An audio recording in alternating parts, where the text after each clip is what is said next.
question of Senator Aligarda, hindi po joke yun.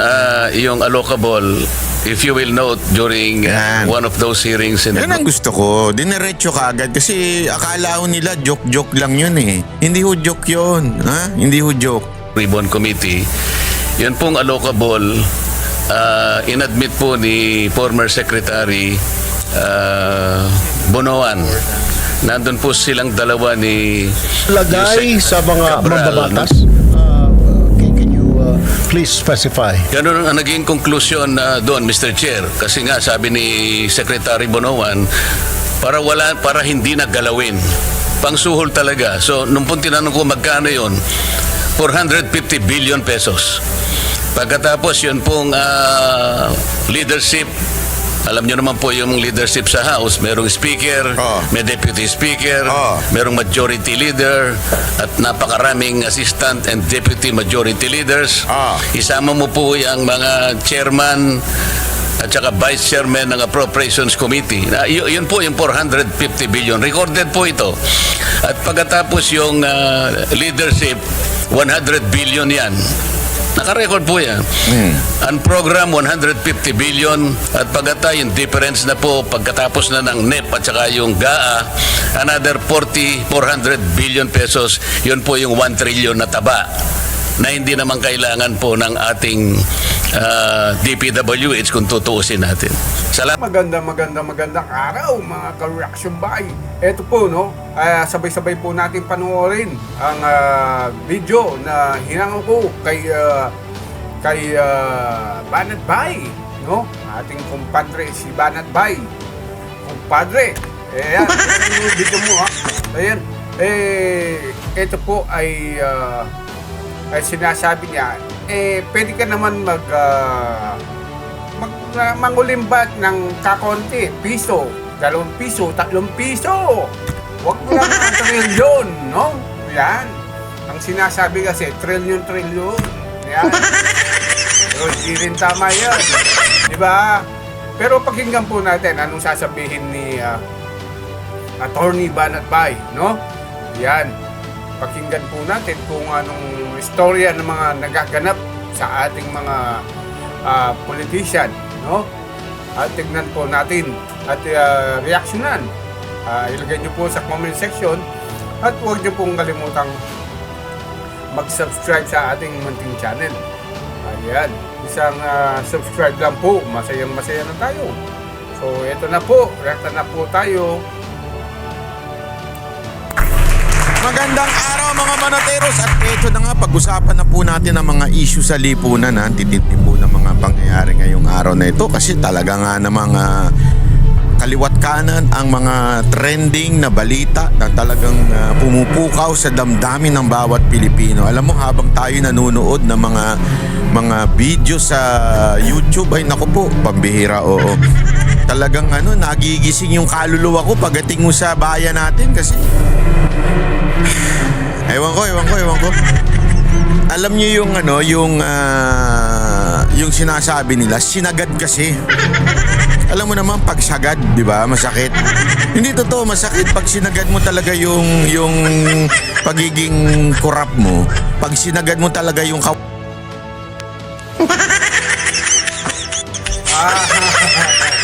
Kala ko anong klaseng sagad ang sinasabi mo, Banat Bay, bakit? Ayan, iba naman ang nasa isip ko eh. Ano ba yung nasa isip ko? Sagad talaga, no? Hanggang buto. Yan, talagang masakit yan. Pinaka-sagad-sagad mo. Ayan, lalo na malaking-lalaki yung mga kinukuha o inaano mo. Diba? Like, yan. Sabi, sagad sa pagnanakaw. Isipin mo, trilyon, no? Yan. Hindi yung ibig sabihin. Hindi yung iniisip nyo. Huwag kayong mag-isip ng marumi. Di ba? O, eto na. Banat, pasok! walang yaan mo, masakit na. Nakakaano, kasi ganyan ang nangyayari sa Pilipinas na hindi natin alam, ganun po pala ang, ang siste. Sabi ko nga, akala ko noon, Alam mo yun kasi, siyempre, sa lahat naman ng gobyerno, di ba? Hindi lang sa Pilipinas yan. Sa lahat po ng gobyerno, hindi naman po natin masasabi na malinis. Meron at korupsyon. Kaya lang, sa atin po sinagad. Ganun ho talaga. Sinagado talaga yung korupsyon. Na para bagang, grabe naman, di ba? Minsan, okay na yung kukupit-kupit ka ng konti. Pero may magagawa naman. Hindi ba, ganon? Kasi, hindi mo naman pwedeng sabihin na hindi kumukupit yung iba dyan. Lahat halos dyan kumukupit ng kakonti. Hindi ko sinasabing okay yon, ha? Ang sinasabi ko lang, siguro may mga kapabayaan, merong mga hinahayaan, di ba, na makakupit yung iba kasi maliit lang naman. Pero ito kasing revelasyon na ito ni Marcoleta at ng ilang senador ay talagang grabe ho. Talagang inaano nila na ilabas nyo kayong mga congressman, DPWH, ilabas ninyo magkano ba yung ibinibigay sa inyo. At take note ladies and gentlemen, mga banateros, ito pong ibinibigay ng DPWH ay isang ahensya lamang ng gobyerno. Alam nyo kung magkano umabot? Panoorin nyo ho itong ating pag-uusapan ngayon. Kasi sabi ko nga, yung nga lang makahawak ka ng 1 million, di ba? Parang wow, siguro. Siguro pagka 50 million, pwede ka nang tumigil sa buhay mo. I mean, hindi sa buhay. Sa pagtatrabaho, di ba? Retire ka na, mag-relax ka na lang, kape-kape ka na lang. Pero ito mga kababayan, hindi lang 50 million. Bill. Mamaya. May pag-usapan natin yan para maintindihan ho natin, ha? Ito, panoorin natin. Baka papayag sila para hindi waste of time yung expert sa allocable at non-allocable si Director Bote. Hindi, kayo po, no? Si Planning. Kasi wala nun si... Grabe, no? Yung minsan may tumatawa pa na tungkol sa allocable. Ito, alam mo kaya napepekian ako doon sa mga komunistang, teroristang mga congressman. Ang lakas nilang loob na punahin ang sino mang nasa authority, punahin ang Senado, punahin kuno ang mga kurap. Pero sila sangkot dito eh. Sila rin nakakatanggap eh. Hindi nila sinasabi, di ba? Sen Marcoleta at Sen Erwin para may definition of terms at yung bago ng pangalan ng allocable at non-allocable. Kasi nakaka-confuse, di ba? Di ba naging congressman tayo, Sen Erwin, naging congressman si Senator Marcoleta. Wala talaga akong alam na allocable at non-allocable. Jokingly, sinabi nung huling hearing natin ni Secretary Dizon nung lumapit dito sa amin ni Chair Sherwin, Sen Sherwin, yung allocable daw yung maaring i-alok. Pero joke daw yun. Yun ang sabi ko. Ano ba yung allocable? So talagang hanggang ngayon po, marami na akong kausap sa tagal-tagal natin dito, pati Senate El Berremo, wala silang maalala. I'm sure our colleagues would want to understand para po may definition of terms. Tapos, yung inyong bagong termino, dahil ayaw nyong gamitin po yung allocable at non-allocable. So, hindi i-aalok, mabuti. Bawal i-alok. Ano na po ang tawag? Siguro, district projects and non-district, kung ano po. O sige, si Director Bote and Yusek, sino po yung eksperto? Thank you. I don't interject, Madam Chair. Thank you po. Mr. Chair. Yes, go ahead, Senator. In relation to the question of Senator Aligarda, hindi po joke yun. Yung allocable, if you will note during Yan. one of those hearings in the Yan ang gusto ko. Dinerecho ka agad kasi akala ko nila joke lang yun eh. Hindi ho joke yun. Ha? Hindi ho joke. Ribbon Committee, yun pong allocable, inadmit po ni former Secretary Bonoan. Nandun po silang dalawa ni Yusek Cabral nung tinanong po namin yung allocable. Tinanong po namin ano-ano po ba yung mga factors na nakapagdadagdag doon sa mga initial ceilings that have been established nung NEP. So sinabi po nila yung allocable funding, yan daw po ay talagang inahanda nila, particularly in the House of Representatives kasi sila yung mayroong power of the purse para hindi na molestyahin, well, pardon for the using the word, para hindi na istorbohin yung mga nakalatag sa NEP. talagang provision po yun na talagang pambibigay dun sa mga members ng House. Inadmit niya po yun. Mahigit pong 300 po talaga ang members ng House of Representatives. Nag-a-average po ng 1 billion ang regular district representative. Average lang po yun, merong mas mataas. Ang party list po ay 150 million, masaya na po sila, except yung mga party list na contractors. At pagkatapos po ng allocable, Mr. Chair, meron pang leadership funding. At dadagdag pa po yung unprogram at saka nga po yung difference na manggagaling po ngayon sa bicameral conference. Nung kinumpute ko po yun, and this is recorded in one of the Blue Ribbon Committee hearings, 1 trillion po talagang naidadagdag sa DPWH pa lang. And 1 trillion pesos, ito po yung sinasabi naming Magkano? Utang ina, 1 trillion. Nadadagdag sa DPWH because of the allocation. Remember yung allocation na yan yung sinasabi ng ni Senator Marcoleta na para hindi na istorbohin nitong mga putang inang mga congressman na ito, ang DPWH, mag-a-allocate na sila. Para bagang ganito, wag na kayo magnakaw. O ito na lang, bibigyan na namin kayo. Para hindi nyo na nakawin. Umaabot daw na 1 trillion, napakagago naman sobra niyan. ba? Kung yun po ay ibabangga natin sa 6.325 trillion na budget ng 2025, 1 trillion is almost 15%. So, hindi po siya joke. Inamin po yun nung recorded po ito. Thank you, Mr. Chair. Mr. Chair, may I? Go ahead, Senator. So, Senator Marcoleta, do you mean itong allocable na ito, itong leadership pa na ito, suhol o lagay sa mga mambabatas? Can you please specify? Ganun ang naging conclusion doon, Mr. Chair. Kasi nga, sabi ni Secretary Bonoan, para hindi naggalawin. Pangsuhol talaga. So, nung pong tinanong ko magkano yun, 450 billion pesos.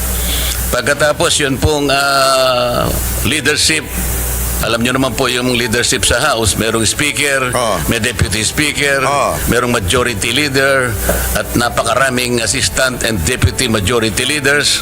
Isama mo po yung mga chairman at saka vice chairman ng Appropriations Committee. Yun po yung 450 billion. Recorded po ito. At pagkatapos yung leadership, 100 billion yan. Naka-record po yan. Ang program, 150 billion. At yung difference na po, pagkatapos na ng NEP at saka yung GAA, another 400 billion pesos. Yun po yung 1 trillion na taba na hindi naman kailangan po ng ating DPWH kung tutuusin natin. Salamat po, Mr. Chair. Grabe, no? Thank you so much for explaining to me, Senator Marcoleta and Sen. Tulfo. And it is not a joke. Ha? Mr. Chair, Hindi kahapon yan po joke. nag-uusap tayo. Sunday we were both working and we both acknowledged that we received the June or July list of allocable but not the September. So I am told by our staffs, wala pa rin. May we request the September as revised. Maski po, hindi na yung words allocable. Anyo mo, hindi naman kasalanan na may ceiling. Tama po yung sinabi nyo. Hindi naman forever kailangan humihingi ang congressman or ang mga mayor.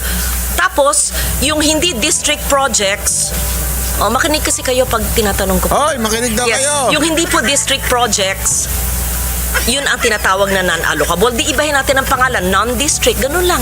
Wala namang masama doon eh. Alam nyo, first, allow me to commend the President and commend Secretary Dizon for heeding the clamor of both houses of Congress. I do not claim authorship of that idea in bringing down the DUPA. Thank you for that. It was declared by the President on the day that he left for the ASEAN meeting. We truly appreciate your listening to the people and bringing it down. But there are much more reforms to be done. I believe that all of us want really reforms and changes that will be felt by our people for bigger fiscal space to give other departments or other programs under DPWH that will really redound to the benefit of our people. Kaya una, I commend you. Salamat po sa pagbaba ng DUPA na makakasave, sabi nyo, ng 50. Pero sa computation ko, and I'll get back to that later, it should be bigger than 50B. And siguro dapat sagutin nyo yung hiningi ng chair last time, yung natuklasan niyang 271B. At pangatlo, yung sinabi po ng LBRMO staff and the chair staff na wala pa rin po yung September. We don't need the June-July of the previous leadership's allocable and non-allocable. What we need is the 625 billion revised NEP, and then give us ano yung ceiling ng district, ano yung hindi alam ng district. And why do I say this, Mr. Chair? Chair. Mahalaga po. Kasi di ba nangyayari ngayon, may mga congressman na tatamaan, may mga ibang Maganda ito panoorin ninyo kasi mamaya yung bibigyan ko ng GCash. Nandyan yun, unya-unya. Ha? Dito ko kukunin yung tanong. Kaya pakinggan ninyo kasi napaka-importante ho ito. Di ba? Kasi dinidiscuss dito. Makinig tayo sabay-sabay, ha? Meron tayo yung Gcash. Ayan, ako, nakikinig. Parang bay. Kaya makakakuha pa kaya ako ng Gcash sa'yo? Ayan, pare. Huwag mong kalimutan, huwag mo nang pagkaluhin. Diretso mo na. Allocation. lokal o district engineer na tatamaan, hindi nila alam. Senator Sherwin himself, we were talking yesterday and we were both asking each other, nasa yung malistahan, pareho kaming we were in the dark, wala pa. And then you told me that indeed, in your district, your brother's the mayor, sa inyong Kong, and there are projects you don't know.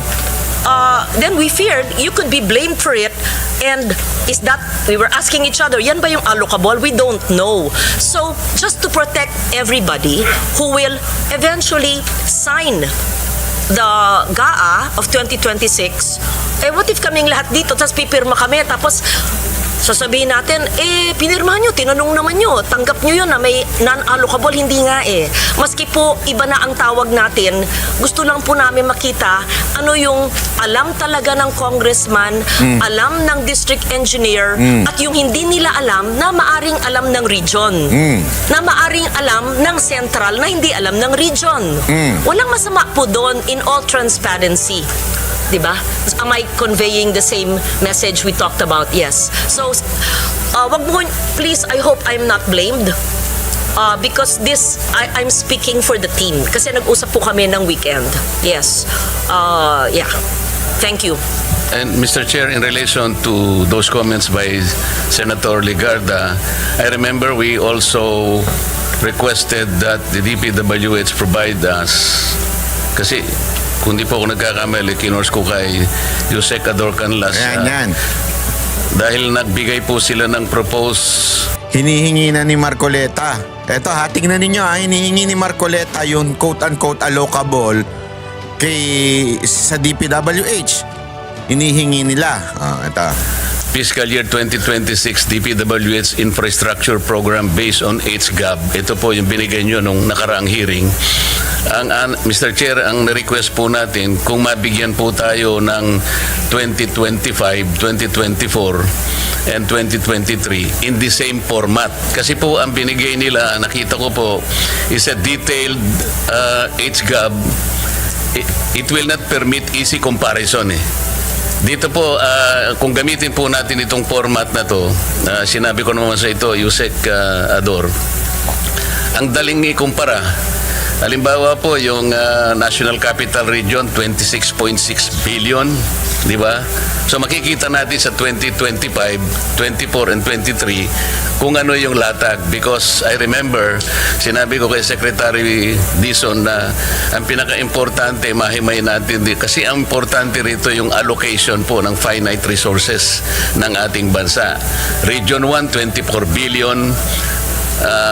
CAR 17 billion. Sana sa ganitong format din po, napakadali na ikumpara natin yung 4 na taon. Madadali po tayo Yan. Wala? Yun po yung aking request nung nakaraang hearing, kung matatandaan po ninyo, hindi po yung detalye. Mawawala na po tayo doon pagka yung detalye.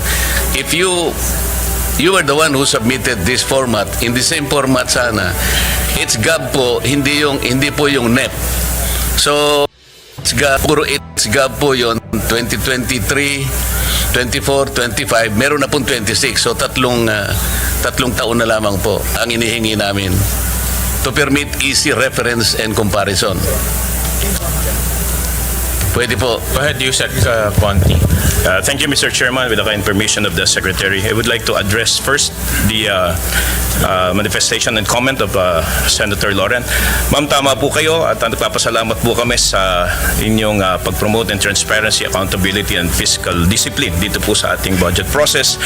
And I'm conferring with Director Bote. Tomorrow morning, we will be submitting as requested, Mr. Chairman, yung pong hinihingi nyo na allocation per district, kasama na po yung allocation in totality per region so that the committee would be properly guided po based po doon sa request po ni Senator Lauren. Yusek, iano lang po namin, i-stress lang namin, based on HGAB. Yeah, apo. And number two, yung request po ni Senator Marcoleta, we will be furnishing you with the 2023, 2024, and 2025 HGAB following the format submitted Yes, sir. similar to 2020. Yes, sir. Mr. Chairman. Kasi po itong binigay nyo based on GAA Kaya medyo hindi comparative. At Yusek Ador, nasabi ko rin sa iyo na pwedeng isama rin nyo sa party list. Kasi dito po sa sinabmit ninyo itong 2026 based on HGAB, walang party list dito eh. Bakit ko po ini-insist yun? Meron pong party list kasi na contractor congressman. Alam na po ninyo siguro kung sino yung sinasabi ko. Ako, sino yun? Yung pong ordinary party list, masaya na siya sa 150 million allocable. Pero po yung contractor party list, iba po yun. Nako. Kaya gusto po naming makita. This is still in relation to the truthful allocation. Dito po nagkakaroon ng problema. Pwede po ba yun? Isasama po natin ang party list. Dito po sa HGAB po ninyo, 2026, wala pang party list. At tama po, Mr. Chairman, because the party list, wala ko siyang distrito, will try to extract as Opo, much as wala possible. kaming kasi Kung ano lang po available. nationwide po kami. Pero makukuha nyo kung ilan po yung na-allocate per party list. Tama po. Nating non-allocable. Mr. Chairman, to be quite honest, I'm asking. I think Ito, maganda ito sinabi ni Vince Dizon, ha? I think ang makakaalam lang daw po according to Asek Bote or would be the Committee on Appropriations in that. Parang bagang sinasabi niya, kami mismo hindi namin alam. Basta mag-allocate kami, bahala na yung chairman ng appropriation. Remember, ang pinag-uusapan dito yung PAS na ang chairman ng appropriation. Sino? Si Saldi ko. So mismong DPWH hindi alam kung kani-kanino napupunta yung allocation na yon. Kaya kung maaalala ninyo, the beginning of the term of Marcos, sinabi ko na ito sa inyo, nagkakaroon ng inggitan. Di ba? Nagkakaroon na, naikwento ko na sa inyo ito noon eh. Sabi ko sa inyo, puputok to eh. Marami hong nagkakainggitan daw noon. May mga nagkwento sa aking mga congressman kasi ang nag-allocate pala yung chairman. Ibig sabi niya ni Vince Dizon hindi yung DPWH. Kami, ibibigay lang namin eto, yung amount. Bahala na yung chairman kung kani-kanino niya ibibigay, saan niya ilalagay, saan niya i-allocate. Nagegets ninyo? Naku po, patay tayo dyan. At merong hindi ko alam kung merong Judas Barabas Etsas na naandoon sa loob at Kung HGAB po ang pinag-uusapan. Nahihirapan po kaming kumuha nun eh. Kasi nga po po. kayo kahit sila isang senado daw nahihirapan pambirang buhay rin. makuha nyo rin eh. Lahat ng party list, alam po ninyo yung mga projects nila eh. So doon na lamang po natin kunin. We will try our best but according to our budget staff po, Mr. Chairman, parang medyo bugag ata kami doon eh. Bugag ang DPWH kung which party list got this, that got this. Kasi nga ho, there's no district eh. Kasi po kami naniniwala mas authentic yung makukuha nyo kasi kayo yung... Again hindi binagbibintangan ni Marcoleta ang DPWH. Sinasabi niya, kayo ang kumuha doon sa Kamara.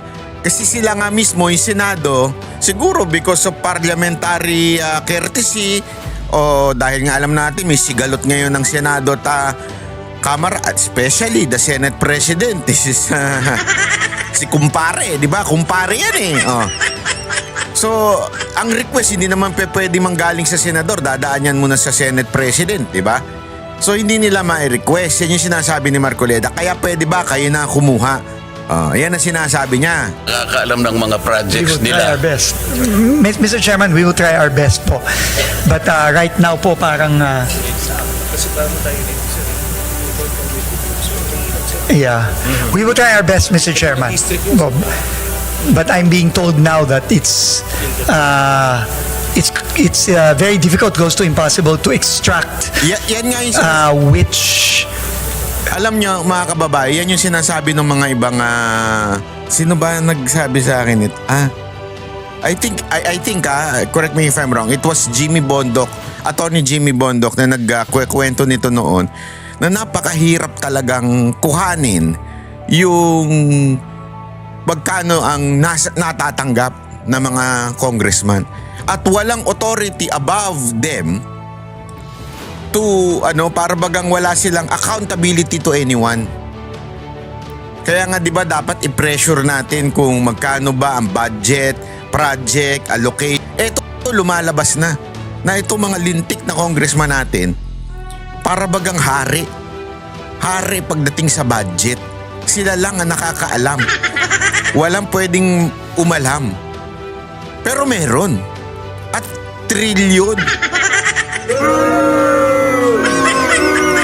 Mantakin mo, trilyon mga kababayan. Trilyon po Hayop yan.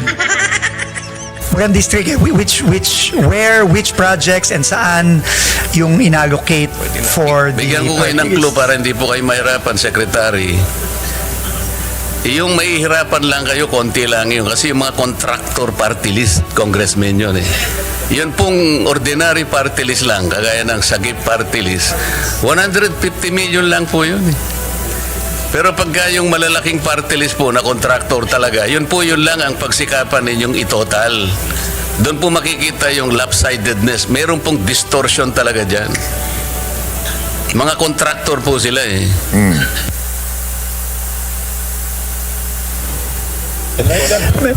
Mr. Chairman, we will also write the Committee on Appropriations and seek their assistance. Grabe, also. no? Kung paano po ang kung maibibigay nila sa amin yung detalyeng yan. But as of now, I don't think we have that information. Meaning we cannot extract from the HGAB specifically kung which line items, which projects were allocated or allotted to a particular party list representative. Sa planning Unlike the district. Planning service ninyo, Secretary, nakukuha po yun. Apo. Sige po. Kasi si Yosek Cabral noon, alam niya lahat yun eh. Sige po, Mr. Chairman. Unfortunately, Yusik Cabral is no longer in the department, but we will try our best. No? Mr. Chair. Senator Tulfo? Yeah, I would just like to ask the planning service sa finance ng DPWH. Is this ito ba yung sinasabi because walang specific na district yung budget at saka so maaring may naririnig kasi ako nung when I was in the House of Representatives na pwedeng bumili si ganito ng pondo kay ganito. Hihingin ni congressman ganito kay congressman ganito yung pondo. Where in fact, naka-allocate sa district niya, dadalhin sa kabilang district or ibibenta. I know you've heard about that. I mean, Mr. Secretary. We have heard similar stories, Yes. Mr. Chairman. Na yung pondo niya, pwede kong bilihin and dalhin ko, pwede ko ibenta ulit hanggang sa 3 kamay magpapasa-pasa. So, from 20%, nagiging 30, naging 40, Yes. hanggang sa wala nang natira because nga binenta yung pondo. Could it be, ito na nga yung sinasabi ni Senator Marcoleta, yung We mga have heard, allocable na ito. Pero, we have heard, Mr. Chairman, similar stories, and we've gotten similar information na yung bentahan, bilihan, yung parking, yung Ultimo yung hihingian, ano? Hayop talaga yan. Kupal talaga eh. Di ba? Kupal talaga eh. Sorry sa term, pero pati ba naman yung korupsyon naghihingian pa? Nagsusulutan pa? Akin na yan, Garapal eh. Di ba? Alam mo ito yung sinasabi nila Senator Marcoleta na yung iba nahihiya pa sa kasalanan. Di ba? Nahihiya pa. Kung gagawa ng kasalanan, nahihiya pa. Ito, literal, naghihingian pa, nagsusulutan pa. yung sagasa, yung mga ganyang mga terminologies.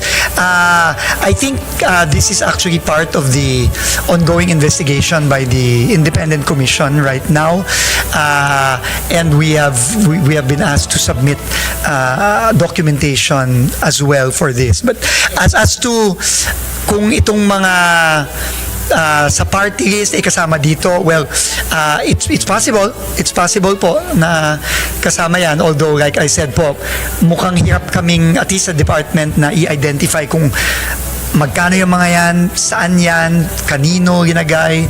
No, yun po ang medyo, I think we have a bit of a hard time getting all that Mr. detail. Chair, Senator Lloyd. salamat po sa inyong sagot, Secretary. Kaya nga, last week pa namin hinihingi yung NEP revised allocable at non-allocable, maski iba na ang salita, district project at non-district, doon makikita yung kanilang hinihingi. Yung pong tanong nila, doon makikita. Kasi yung hindi po alam ng district engineer, titingnan natin. Hindi alam ng congressman, district engineer at mga mayor sa distritong yon, alam dapat ng region. Pag hindi alam ng region, alam dapat ng central. Pag hindi po nila alam lahat, tatapisin ng Eagle Eye Chairman. Ganun lang po yun, di ba? Mapo. So I think what we're asking for will address the concerns of the other senators if we are really serious, and I'm Yes. sure you are serious about cleaning up the system. Yes. Ma'am, I think Thank you. there was just a little bit of confusion on the terminologies because in the revised NEP, the new team actually did away completely already with the concept of allocable, non-allocable. No? I think in the letter of Undersecretary Conti, ma'am, Mr. Chairman, to the Honorable Senator, we explained our process, but sabi naman ni ma'am na we will just submit it based on legislative justice para lang makita. Naintindihan ko na po ngayon, no, yung point ni Senator Loren na all we want is, let's say, X district got this much. We will validate with a congressman or the district office there. To shorten your work, Yes. hindi na kailangan po i-validate. Ito, 625, di ba yung NEP revised? Per district po, yung Magkano? yung sa district ito, yung region or central ito. So, iniba lang yung pangalan, hindi lang natin ginagamit allocable Yes. and non-allocable. Kasi, Understood, ma'am. just to simplify, sabi po ni Director Bote, ang allocable, yung ceiling po ng budget ng congressional district, allocable. O sige, ayaw nyo gamitin yun, ayaw din namin. So, tawagin natin district projects. Yung hindi po district projects, tinatawag sa dating leadership ng non-allocable. Ayaw po natin gamitin yon. Di tawagin natin non-district projects. Pag hindi po alam ni district engineer at ni congressman at ng lokal, di region siya o central siya o question mark, sino pa? Di ba? Ganun po. So, district, non-district. So, district, synonymous to allocable. Non-district, synonymous to non-allocable. Yung tinatanong po nila, parking, sagasa, whatever, ay siguro sa non-allocable dati. So, aalamin natin, doon lang natin makikita yung hugis at yung maaring mga tabang pwedeng putulin kung makita natin yung non-allocable synonymous to non-district. Tama ba ho? Thank you.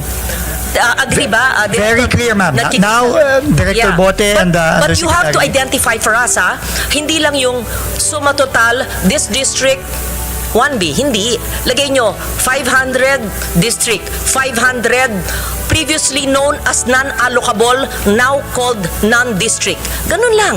At for all you know, these are national convergence. Malay mo may highway doon. Malay mo may, para may, ganun lang. Ganun lang. Pero detalya. Oo. Thank you, Mr. Very Chair. clear, Mr. Chairman. Ma'am, very clear po. I was told po by ASEC Bote and Yusek Nick, they can submit this by tomorrow morning.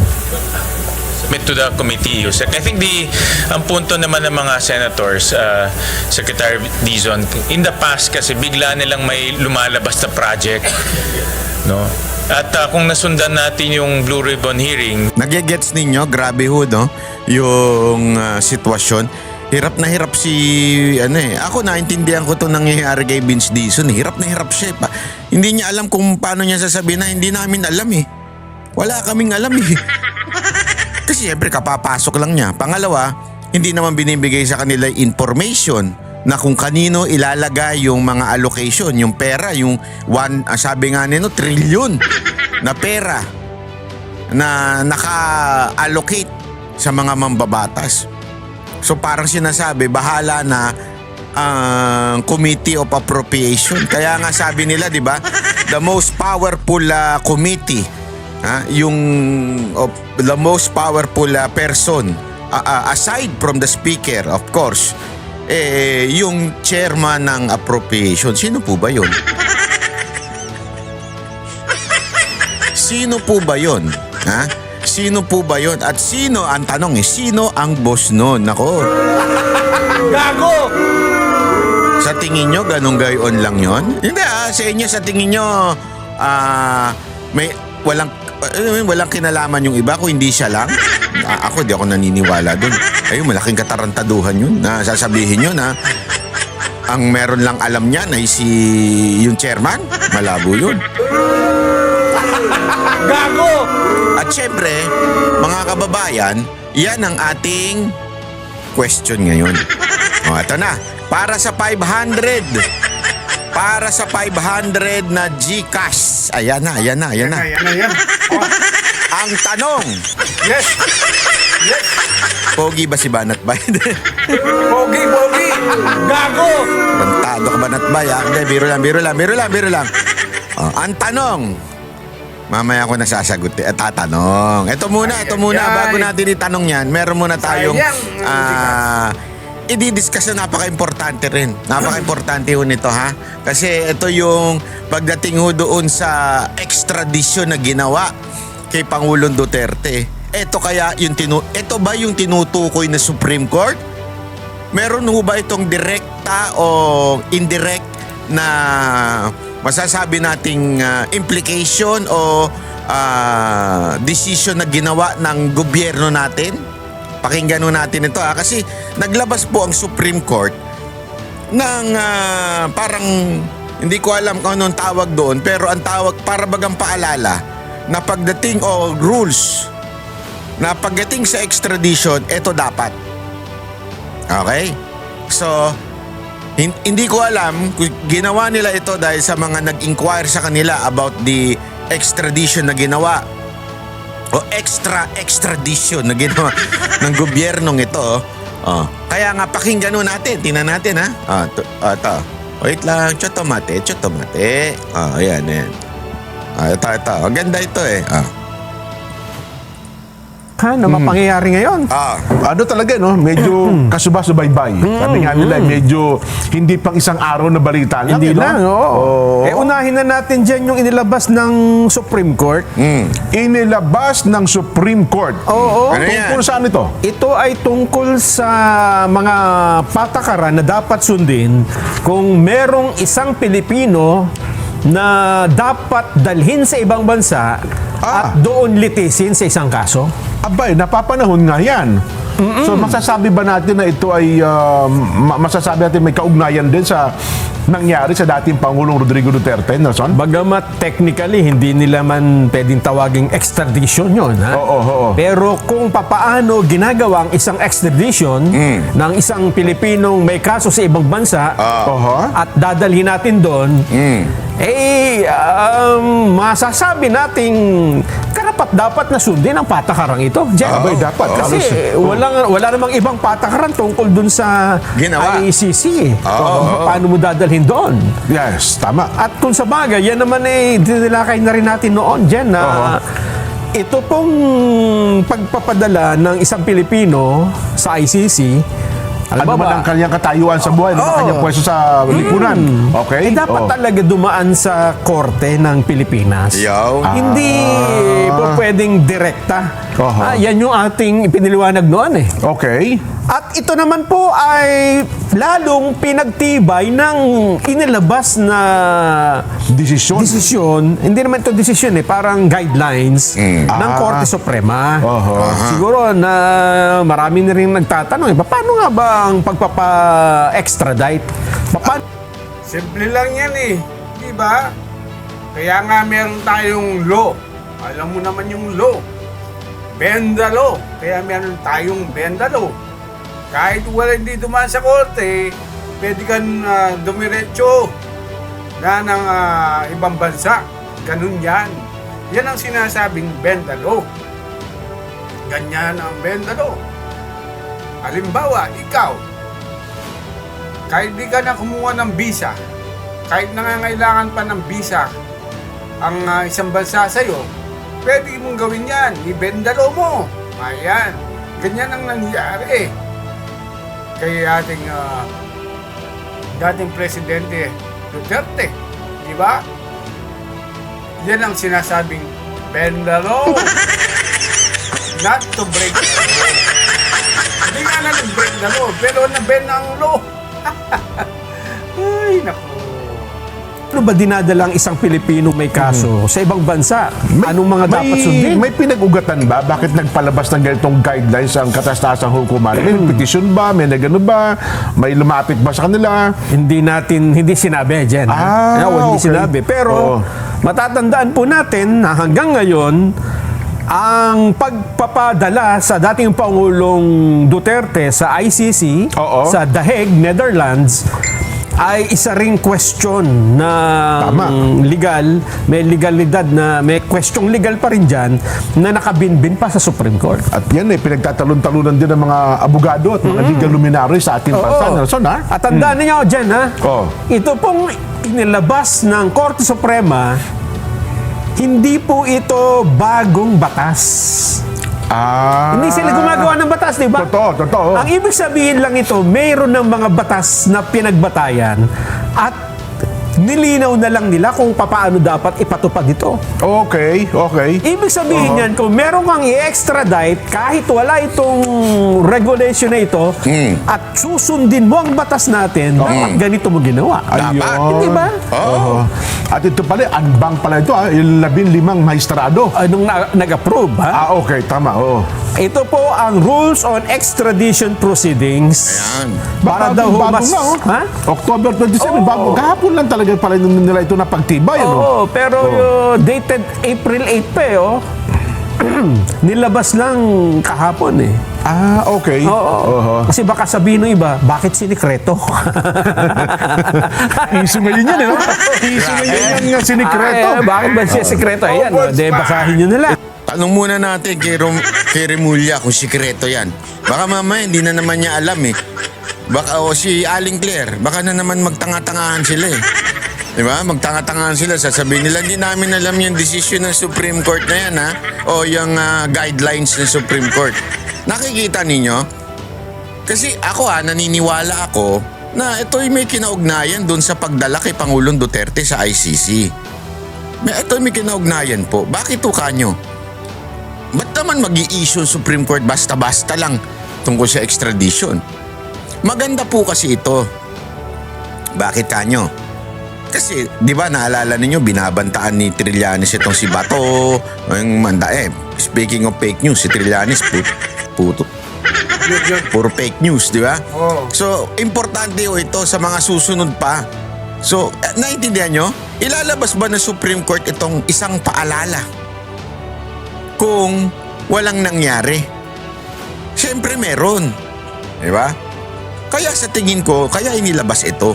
Siyempre, meron, di ba? Kaya nilabas yan dahil kay dating pa President Duterte. So, paalala yan, ibig sabihin, pag ginawa pa yan, ay ewan ko lang. Di ba? So, anyway, yung hindi pa po nakapag-subscribe sa ating channel, huwag niyo pong kalimutang mag-subscribe, no? So, dito po muna magtatapos ang ating munting video. So, God bless.